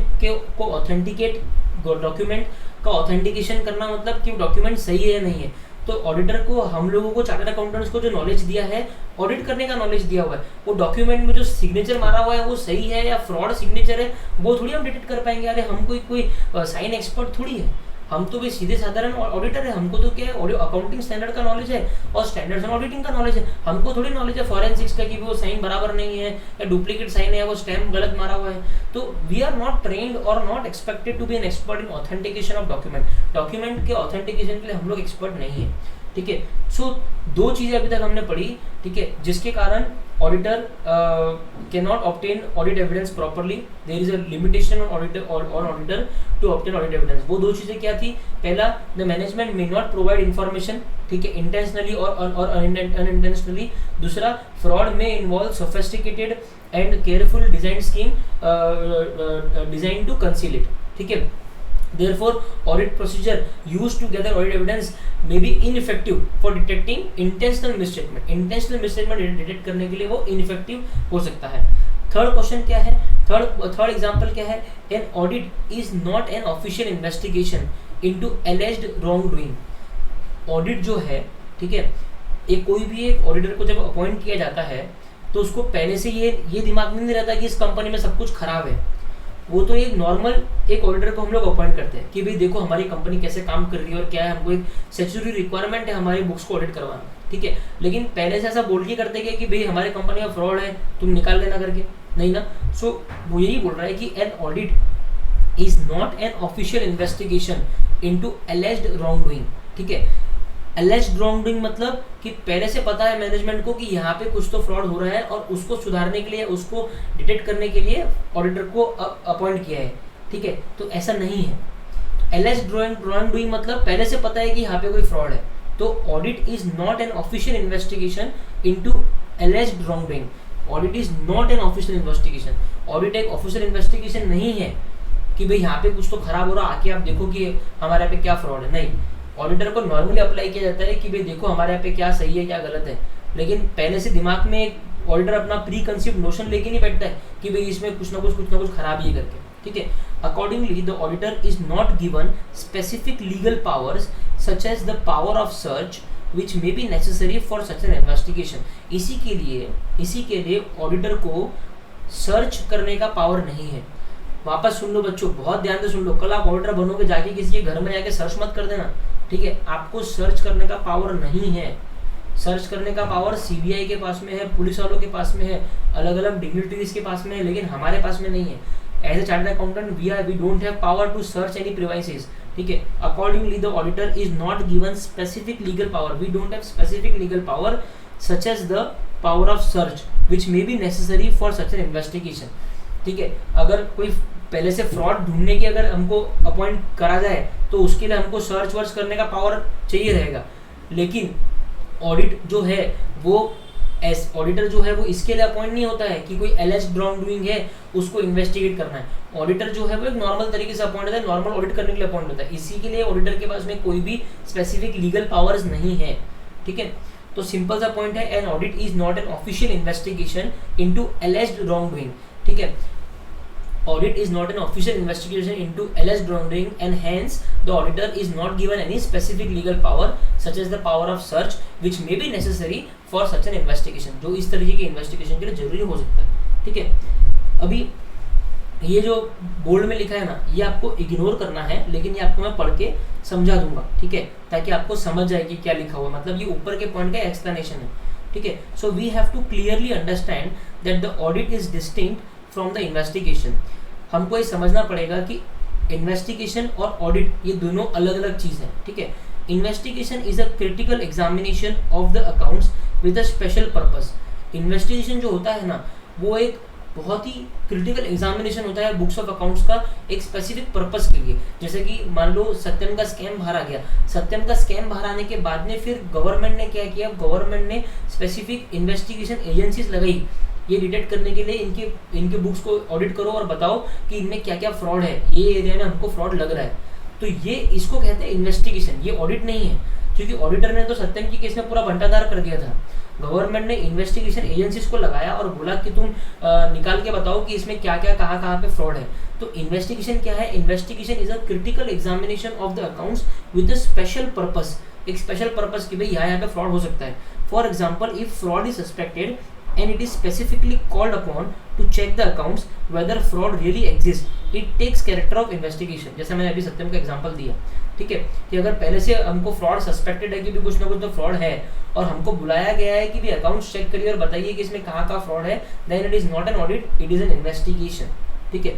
the objective of audit on the other hand as we have already discussed is to obtain reasonable assurance that the financial statements as a whole are free from material misstatement। तो audit के अंदर क्या होता है, सिर्फ एक reasonable assurance हम लोग लेते हैं। एब्सोल्यूट एश्योरेंस लेना मतलब क्या कि भाई कुछ गलत हो ही नहीं सकता। हमको ऐसा एश्योरेंस चाहिए कि हम जो कंक्लूजन दे रहे हैं, मैं एज एन ऑडिटर जो ओपिनियन दे रहा हूँ वो एकदम सही है, उसमें कोई फेरबदल हो ही नहीं सकता। उसको कहते हैं एब्सोल्यूट एश्योरेंस। क्या कहते हैं, एब्सोल्यूट एश्योरेंस। लेकिन हम क्या, हमारा ऑब्जेक्टिव क्या है ऑडिटर का, is to obtain reasonable assurance कि भाई हमको एब्सोल्यूट नहीं चाहिए, क्योंकि एब्सोल्यूट करने जाएंगे तो 2-3 साल ऑडिट चलेगा और फिर भी गारंटी नहीं है कि हमको एब्सोल्यूट एश्योरेंस मिलेगा, ठीक है, क्योंकि फ्रॉड अगर छुपाना रहा तो सदियों तक छुप जाता, ठीक है।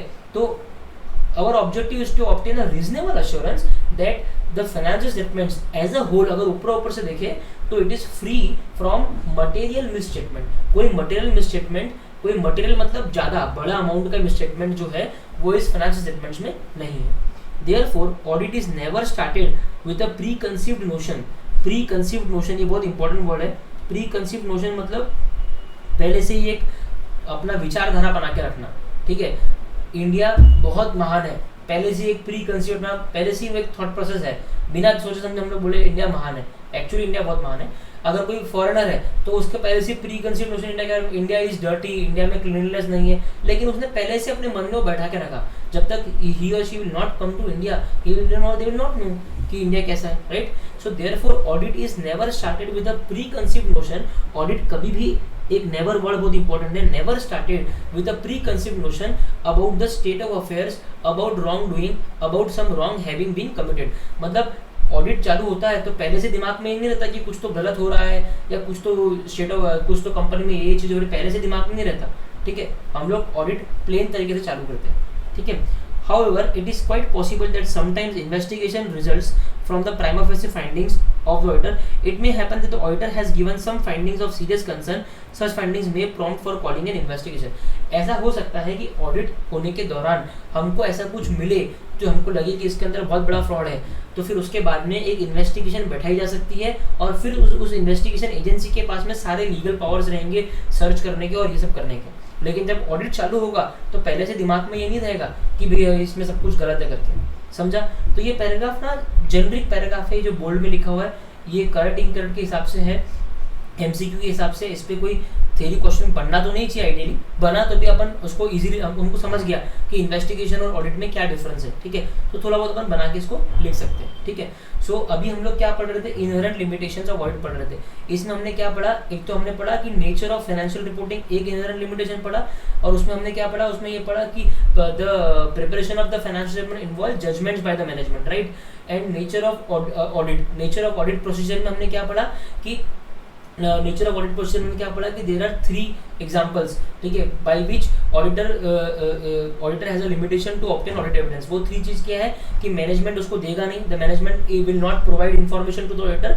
सेकंड क्या है, फ्रॉड में involve sophisticated and carefully organised schemes to conceal it, ठीक है. एंड उसके बाद में थर्ड पॉइंट हमने क्या पढ़ा कि an audit is not an official investigation into एलिज्ड wrong doing, ठीक है. Hence auditor does not have any legal specific power of search which may be necessary for an investigation. ये 3 पॉइंट आपको ध्यान में रखने हैं, ठीक है. सिंपल है, ठीक है ना.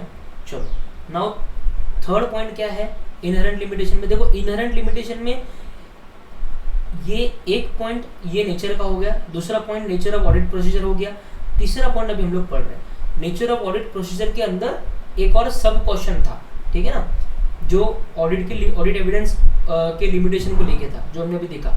लेकिन अभी इनहेरेंट लिमिटेशन का जो क्वेश्चन है वो खत्म नहीं हुआ है. थर्ड पॉइंट क्या है, timeliness of financial reporting and the balance sheet and the balance between benefit and cost, ठीक है. अभी एक बात समझो मेरी कि अगर ऐसा है, मान लो आपको ऑडिटर भी, देखो अभी मान लो आपको अपॉइंट किया है ऑडिटर, ठीक है. आपको क्या किया है, आपको अपॉइंट किया है, ठीक है. कब किया है, आपको अपॉइंट किया है 1 अप्रैल 2022 को आपको अपॉइंट किया है, ठीक है. कौन से साल का ऑडिट करने के लिए, 2021 एंड 22 का ऑडिट करने के लिए. अब मान लो आप पूरा 1 साल ले लेते हो ऑडिट करने के लिए और अपना रिपोर्ट 31 मार्च को देते हो अगले साल, चलेगा क्या? नहीं चलेगा. कंपनीज एक्ट बोलता है कि आपको एक पर्टिकुलर टाइम के अंदर ऑडिट रिपोर्ट देना है, जो हम लोग आगे देखने वाले हैं कि कब तक उसको अपना ऑडिट रिपोर्ट देना है, ठीक है. तो 1 साल टाइम लिया हुआ चलेगा क्या? नहीं. इसी के लिए ये एक बहुत बड़ा लिमिटेशन ऑडिट के ऊपर कि टाइमलीनेस है, ऑडिटर को टाइम लिमिट है जिसके अंदर उसको ऑडिट करना है. अब रिलायंस, टीसीएस, इतनी बड़ी बड़ी कंपनीज है, इनका ऑडिट 3-4 महीने में होगा क्या?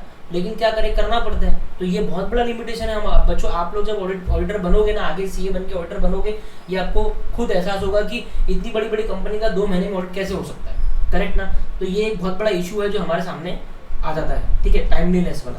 अभी देखो हम बात करते हैं benefit, balance between benefit of cost and time. अब मान लीजिए आप अपॉइंट हुए ऑडिटर, ठीक है. So you are auditor and you have been appointed as an auditor of XYZ limited, ठीक है। अब आपको एक अभी आपको क्या क्या क्या हासिल करना है, आपको हासिल करना है audit evidence, right. Audit evidence, क्योंकि ऑडिट एविडेंस के बेसिस पे you will form your opinion and then accordingly you will report your prepare your audit report, ठीक है। सो ऑडिट एविडेंस के लिए क्या करना होगा, हमको ऑडिट प्रोसीजर करने होते हैं। क्या करने होते हैं? ऑडिट प्रोसीजर, जिसको मैंने कहा सबूत ढूंढना, ठीक है। तो एक ऑडिट प्रोसीजर होता है इन्वेंट्री वैल्यूएशन का। क्या होता है? इन्वेंट्री वैल्यूएशन, जो क्लाइंट की फिजिकल इन्वेंट्री है उसको जाके वैल्यू करना कि वो जितनी क्वांटिटी बुक्स में दिख रही है एक्चुअली उतनी क्वांटिटी एग्जिस्टेंस में भी है क्या। अब मान लीजिए XYZ लिमिटेड की जो इन्वेंट्री है वो है, मान लीजिए पहाड़ों के बीच में, लद्दाख में है, लद्दाख में इसकी इन्वेंट्री पड़ी है, और आप वो यहाँ पे मान लीजिए कहीं महाराष्ट्र में कहीं कोने में आप यहाँ पे हो, यहाँ से लद्दाख जाना, ठीक है, 5-6 लोगों को साथ में लेके जाना, ठीक है, इट्स एन एक्सपेंस ऑफ से 1 लाख रुपीज, ठीक है। So it's huge cost involve for just an inventory valuation का प्रोसीजर, ठीक है। So auditor has to understand that there should not be extremely high cost involve for obtaining any particular audit evidence, ठीक है। So there has to be balance between benefit and cost and this is also a limitation on audit work, ठीक है। अभी हम लोग देखते हैं कि उसमें क्या लिखा हुआ है। सो थर्ड पॉइंट क्या है? Timeliness of financial reporting and the balance between benefit and cost. क्या बोलता है वो? The matter of difficulty, time और कॉस्ट इन्वॉल्व, जो डिफिकल्टी, टाइम और कॉस्ट इन्वॉल्व है, ठीक है, the matter of difficulty, time और cost involve is not in itself a valid basis for the auditor to omit an audit procedure. Auditor ये नहीं बोल सकता कि कोई पर्टिकुलर ऑडिट प्रोसीजर करने के लिए मुझे बहुत सारा कॉस्ट इन्वॉल्व हो रहा है, या मुझे बहुत समय लगेगा, या वो बहुत डिफिकल्ट है। ऑडिटर ये बोल के अपना पल्ला झाड़ नहीं सकता कि भाई मैं लद्दाख नहीं जाऊंगा, बहुत ज़्यादा मेरे को कॉस्ट लग जाएगा, मेरी तबीयत खराब हो जाएगी। ये सब ऑडिटर नहीं बोल सकता, ऑडिटर को ये सब बोलने का राइट नहीं है, ठीक है। बट जिसके लिए कोई अल्टरनेटिव नहीं है उसी के लिए ऑडिटर को डिफिकल्टी, टाइम या कॉस्ट को इग्नोर करना पड़ेगा। मान लीजिए कोई अल्टरनेटिव बेसिस है जिससे वो ऑडिट प्रोसीजर परफॉर्म किया जा सकता है, तो फिर ऑडिटर जो है वो अल्टरनेटिव प्रोसीजर यूज कर सकता है। से फॉर एग्जांपल मैनेजमेंट बोलता है कि ठीक है आप लद्दाख मत जाइए, हम आपको एक रिटर्न रिप्रेजेंटेशन दे देते हैं, हम आपको एक सर्टिफिकेट हमारे तरफ से लिख के दे देते हैं, उस पर साइन करके देते हैं कि लद्दाख में इतनी इन्वेंट्री पड़ी है और इतना ही उसका वैल्यू है। हम आपको लिखित में दे देते हैं कि इसकी सारी रिस्पॉन्सिबिलिटी हम लेंगे अगर उतनी इन्वेंट्री वहाँ पे नहीं रही तो। अगर आपको ऐसा कोई रिटर्न रिप्रेजेंटेशन मैनेजमेंट से मिल जाता है तो आपको लद्दाख जाने का जरूरत नहीं है। But if there is no alternative, then in that case auditor cannot say that I will not perform any audit procedure because it is very difficult, it is very time consuming and it involves huge cost, ठीक है। So the point is the matter of difficulty, time or cost involved is not in itself a valid basis, for the auditor to omit any audit procedure, ठीक है। appropriate planning, अगर आप सही तरीके से planning करो, appropriate planning assist in making sufficient time and resources available for the conduct of the audit। अगर आपने प्रॉपरली प्लान किया कोई भी ऑडिट को तो आप सफिशिएंट टाइम में सफिशिएंट रिसोर्सेज अवेलेबल करवा सकते हो ऑडिट करने के लिए।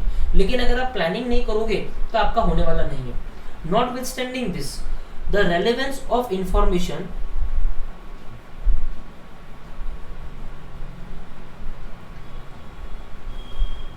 notwithstanding this, the relevance of information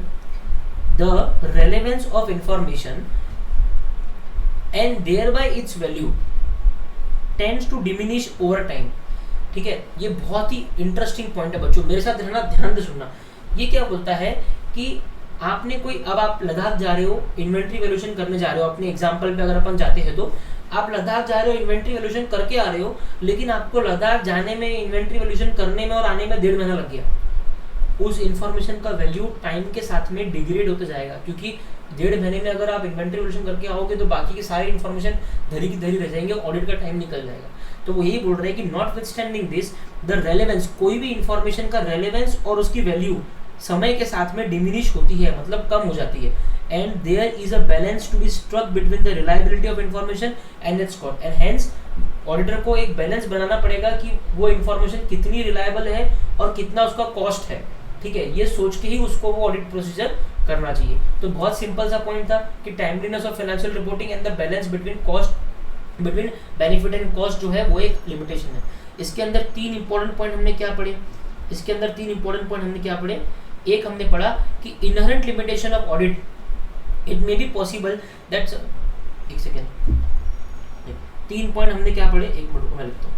3 point timeliness में हमने क्या पॉइंट पढ़ा, एक पॉइंट क्या पढ़ा कि ऑडिटर कैन नॉट, लिखो मेरे साथ में, स्टिक नोट पे लिख लो, वहां पे चिपका दो, can not omit audit procedure on basis of difficulty, time and cost for which there is no alternative.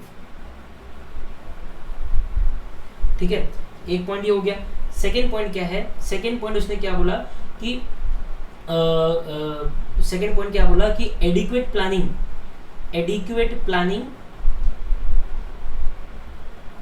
Helps to make the resources available. ठीक है, ये बस एडिक्वेट प्लानिंग इतना है।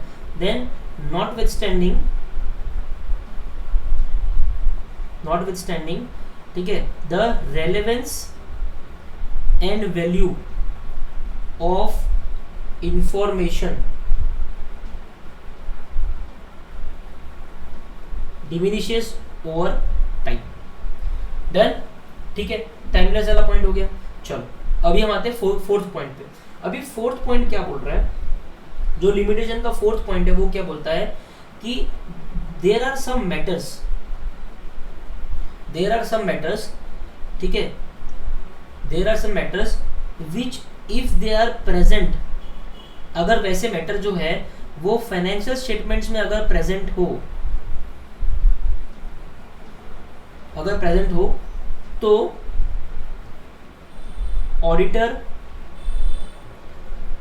may not be able to detect all material misstatement। ठीक है, सो ऐसे कुछ मैटर्स है जो अगर फाइनेंशियल स्टेटमेंट में प्रेजेंट हो, ठीक है, तो वो ऑडिटर पे एक ऐसा लिमिटेशन आ जाता है कि ऑडिटर सारे मटेरियल मिसस्टेटमेंट डिटेक्ट कर ले, ऐसा पॉसिबल नहीं होता। ठीक है, सो वो क्या मैटर्स है। सो फोर्थ क्या है, other matters that affect the limitations of audit, in case of certain subject matters limitations on the auditor's ability to detect material misstatement are particularly significant। ठीक है, कुछ ऐसे मैटर्स है जहाँ पे जिसके कारण ना लिमिटेशन जो है वो बहुत सिग्निफिकेंट हो जाता है ऑडिटर्स एबिलिटी पे। वो मैटर्स कौन से हैं, ठीक है, बहुत सिंपल है। पहला क्या है, फ्रॉड।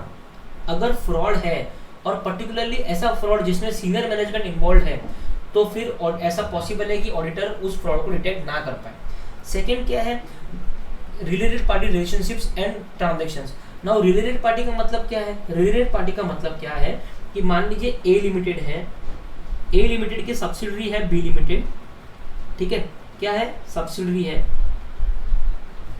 ए लिमिटेड की सब्सिडरी कौन है, बी लिमिटेड है, ठीक है। तो ये दोनों पार्टी क्या है, ये दोनों पार्टी है रिलेटेड पार्टी, ये दोनों पार्टी है रिलेटेड पार्टी, करेक्ट है।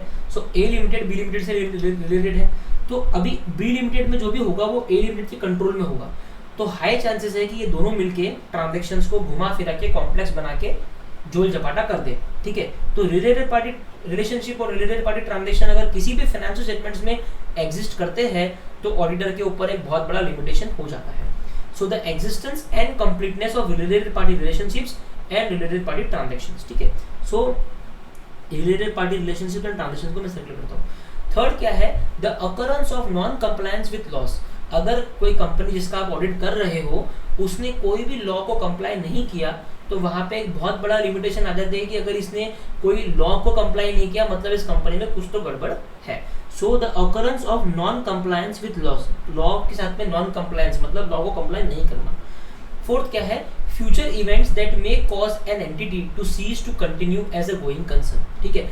ऐसे कोई इवेंट्स और ऐसे कोई कंडीशंस जो ऑडिटर आज प्रेडिक्ट कर रहा है कि फ्यूचर में हो सकते हैं जिसके कारण एंटिटी बंद हो जाएगी। अगर नोकिया का ऑडिटर प्रेडिक्ट कर लेता कि स्मार्टफोन आने वाले हैं और नोकिया खत्म हो जाएगी, तो आज बहुत सारे शेयर होल्डर के पैसे बच जाते। तो ऐसे कोई इवेंट्स और कंडीशन फ्यूचर में जो हो सकते हैं, जो ऑडिटर को लगता है, जिसके कारण एंटिटी गोइंग कंसर्न नहीं रहेगी। गोइंग कंसर्न मतलब चलते रहना, ठीक है। और cease to continue as going concern मतलब गोइंग कंसर्न खत्म हो गया, मतलब अब ये कंपनी बंद हो जाएगी, ठीक है। सो क्या 4 मैटर्स हैं जो हमने डिस्कस किए? 4 मैटर्स क्या है जो हमने डिस्कस किए? पहला है फ्रॉड, ठीक है, fraud which involve specifically senior management. दूसरा क्या है? फ्यूचर इवेंट्स, ठीक है, future events that cause significant doubt about the going concern of the entity. उसके बाद में क्या है? Related party relationship, the existence and occurrence of related party relationships and related party transactions. और फोर्थ क्या है? Non compliance with laws and regulation. ये 4 point ऐसे हैं जिनके होने से एक सिग्निफिकेंट लिमिटेशन ऑडिटर के ऊपर आ जाता है कि वो कुछ ना कुछ मटेरियल मिसस्टेटमेंट छोड़ देगा। तो हमने इनहेरेंट लिमिटेशन में क्या डिस्कस किया, एक बार अपन जस्ट ब्रीफ कर लेते हैं। ये आप स्क्रीन को पॉज करके इसको लिख लो अभी इस नोट पे। पहला है नेचर ऑफ फाइनेंशियल रिपोर्टिंग, ठीक है, ये हमने ऊपर पढ़ा। इसमें हमने क्या पढ़ा कि there are while preparing the financial statements there are various judgment involved on behalf of management, ठीक है, there are various judgments involved on behalf of management, ठीक है, to identify the amounts of the financial statements, ठीक है। और इन judgments के कारण it is very difficult for the auditor to carry out the audit in a proper manner। एक तो nature of financial reporting हो गया। सेकंड था nature of audit procedure. Nature of audit procedure में क्या हमने क्या बोला? There are certain limitations on the auditor to perform audit procedure and obtain sufficient and reliable audit evidence। For example, पहले उसमें 3 हमने पॉइंट पढ़े। 3 में से पहला पॉइंट क्या था कि management may not provide information to the auditor, ये एक पॉइंट पढ़ा था। एक पॉइंट हमने क्या पढ़ा था कि फ्रॉड में involve sophisticated and careful design schemes to conceal it, ठीक है। उसके बाद में थर्ड हमने क्या पढ़ा था कि audit is not an official investigation into alleged wrongdoing, hence auditor does not have any special legal powers such as search and arrest, ठीक है, which are required in investigation. ये 3 पॉइंट हमने पढ़े थे नेचर ऑफ ऑडिट प्रोसीजर में। फिर हमने पढ़ा timeliness of financial reporting and balance between benefits and cost, ठीक है। इसमें हमने क्या पढ़ा कि auditor can not avoid any audit procedure due to difficulty, time and cost, ठीक है, if there are no alternative procedures to it, तो ऑडिटर को करना ही पड़ेगा। फिर उसमें क्या पढ़ा कि if proper planning is done then adequate resources will be available in sufficient time to obtain audit evidence. और थर्ड क्या बोला? Notwithstanding anything the relevance and reliability, the relevance and value of information diminishes over time, ठीक है, hence a proper balance is to be struck between the reliability and the cost of information by the auditor, ठीक है। Fourth point क्या बोला कि there are other matters that cast significant limitation on auditor's ability to detect material misstatement, ठीक है। और वो other matters कौन से हैं? ये 4 जो हमने डिस्कस कर लिए। यहाँ पे अपना इनहेरेंट लिमिटेशन कंप्लीट हो जाता है। ये इलस्ट्रेशन आप पढ़ लेना, ठीक है। और ये जो है ना ग्रीन में, ये पूरा जो है रिवीजन के लिए है। ऊपर जो पढ़ा ना इनहेरेंट लिमिटेशन, उसका रिवीजन है, ठीक है। आगे जब आप पढ़ोगे तो आप सिर्फ इतना पढ़ना, ऊपर की पूरी किस्से कहानी पढ़ने की जरूरत नहीं है, ठीक है। ये पूरा रिवीजन है, ठीक है। अभी ये इलस्ट्रेशन 3 में आपको बता दो, ठीक है। इसमें क्या है? DEF and company chartered accountants successfully carried out the audit of Shree Garments for the financial year 1920। 1920 का इन्होंने ऑडिट सक्सेसफुली कर लिया, लेकिन 1920 के बाद after the completion of audit there were found material misstatements due to fraud in the financial statements. Financial statement में fraud के कारण बहुत सारे मटेरियल मिसस्टेटमेंट निकल गए ऑडिट के बाद, जो पहले ऑडिट के दौरान नोटिस नहीं हुए थे। अब मैनेजमेंट बोल रहा है कि it is a failure of auditor. बताइए इस पर आपका आंसर क्या होगा? बहुत सिंपल है, ठीक है। ये लिमिटेशन ऑफ ऑडिट को लेके क्वेश्चन है, ठीक है। So because of the limitation of an audit there is an unavoidable risk, ठीक है, there is an unavoidable risk that some material misstatement of the financial statements may not be detected, ठीक है। किसके कारण? Because of limitation there is an unavoidable risk that some of the material misstatement may not be detected even though the audit is properly planned and performed in accordance with SS. भले ही हमने standards and auditing को ध्यान में रख के audit को बराबर तरीके से प्लान एंड परफॉर्म किया, तो भी एक अनअवॉइडेबल रिस्क है because of the limitations as discussed above that the material misstatements would not be detected, ठीक है। ये पहला पॉइंट हो गया। तो accordingly the subsequent discovery of a material misstatement, मतलब ऑडिट होने के बाद जो मटेरियल मिसस्टेटमेंट की डिस्कवरी होती है of the financial statement resulting from fraud or error does not by itself indicate a failure to conduct audit, ठीक है। तो इसी के कारण ऑडिट के बाद में अगर कोई सब्सिक्वेंट डिस्कवरी होती है तो वो डायरेक्टली ऐसा नहीं बोल सकते कि it is a failure in on the part of the auditor, ठीक है। तो ये दो पार्ट तो बहुत सिंपल थे, ठीक है, ये दो पार्ट तो बहुत सिंपल थे कि लिमिटेशन है, इसके कारण देयर आर ऑलवेज चांसेस कि कुछ मटेरियल मिसस्टेटमेंट डिटेक्ट ना हो, भले हमने कितना भी प्लानिंग और परफॉर्म क्यों नहीं किया हो, ठीक है। इसी के लिए आप डायरेक्टली नहीं बोल सकते हो कि ऑडिटर के पार्ट पे there is a failure. However the inherent limitations of an audit are not a justification for the auditor to be satisfied with less than persuasive audit evidence, ठीक है। लेकिन इनहेरेंट लिमिटेशन है या होते हैं, इसको बेस बना के ऑडिटर ये नहीं कर सकता कि अपने ऑडिट प्रोसीजर को कम लगाए या ऑडिट एविडेंस कम ऑब्टेन करे, ये वो नहीं कर सकता। लेस देन परसुएसिव का मतलब क्या हुआ? अगर आपने सीआईडी देखा हो तो उसमें वो बोलता है ठोस सबूत चाहिए, हमको इसको जेल में डालने के लिए ठोस सबूत चाहिए, ठीक है। ठोस सबूत मतलब क्या है? परसुएसिव एविडेंस, एकदम स्ट्रॉन्ग एविडेंस। और लेस देन परसुएसिव एविडेंस मतलब फीका फीका एविडेंस, कच्चा पक्का सबूत। तो इसी के लिए बोल रहा है कि ऑडिटर को लेस देन परसुएसिव एविडेंस से सेटिस्फाई नहीं होना चाहिए, ठीक है। So auditor the audit however the inherent limitations of an audit are not a justification for the auditor to be satisfied with less than persuasive audit. auditor ये नहीं बोल सकता कि because inherent limitation है इसके लिए मैंने कच्चे पक्के एविडेंस से काम चलाया, ये नहीं कर सकता वो। whether the auditor has performed an audit in accordance with essays is determined by the audit procedure performed. अभी ऑडिट के पार्ट पे फेलियर है या नहीं है, इसका डिसीजन कैसे होगा? ये देख के कि ऑडिटर ने जो ऑडिट परफॉर्म किया है वो स्टैंडर्ड्स और ऑडिटिंग के हिसाब से किया है या नहीं किया है। और वो कैसे मालूम पड़ेगा? ये देख के कि उसने जो ऑडिट प्रोसीजर परफॉर्म किए हैं वो कैसे किए हैं, ठीक है। उसने जो ऑडिट एविडेंस लिए हैं वो कितने सफिशिएंट और कितने अप्रोप्रिएट है, ठीक है। इससे आपको मालूम पड़ जाएगा। बस ये आंसर यहाँ पे खत्म हो गया। तो ये आंसर कितने पार्ट में है? सिंपल है। तो मैं जस्ट शॉर्ट में इस आंसर को लिख रहा हूँ, आप एक स्टिक नोट पे शॉर्ट में लिख लो और वहाँ पे स्टिक नोट लगा दो, ठीक है। इसमें पहला पॉइंट क्या है? पहला पॉइंट ये है कि inherent limitations, owing to inherent limitations, ठीक है, inherent limitations possible, it is possible that certain material misstatement are not detected, right है, ठीक है। सो सेकेंड पॉइंट क्या था कि subsequent discovery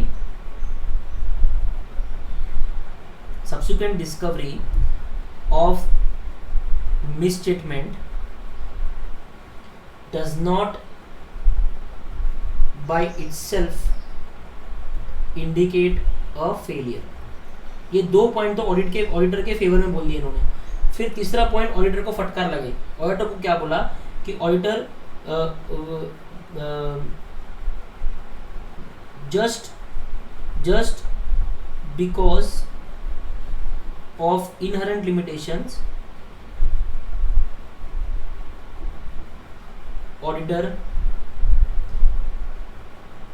cannot justify the reliance on less than persuasive evidence, ठीक है। और लास्ट पॉइंट क्या है कि whether the audit is performed in accordance with SAs, ठीक है, audit is performed in accordance with SAs. ये दो तरीके से डिटरमाइन होगा whether the audit is performed in accordance with essays or not. पहला क्या है? the audit procedures performed